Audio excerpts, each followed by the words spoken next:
বাস করত টুনি পাখি আর হরিণ। তারা ছিল খুব ভালো বন্ধু। একদিন জঙ্গলে এক হিংস্র বাঘ ক্ষুধার্ত হয়ে খাবারের খোঁজে ঘুরছিল। হঠাৎ সে হরিণকে দেখতে পেল এবং ধীরে ধীরে তার দিকে এগোতে লাগল।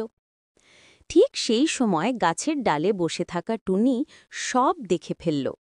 টুনি তার মিষ্টি সুরে গান গেয়ে হরিণকে সতর্ক করে দিল।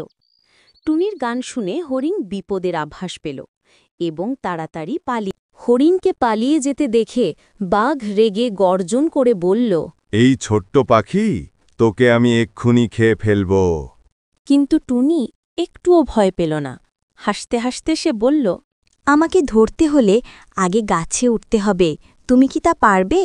বাঘ রেগে যে লাফিয়ে লাফিয়ে গাছে উঠতে চেষ্টা করল, কিন্তু বারবার নিচে পড়ে গেল। টুনি তখন খিলখিল করে হেসে গান গাইতে লাগল। টুনি বলল, বাঘমশাই বাঘমশাই, গাছে ওঠা সহজ নয়।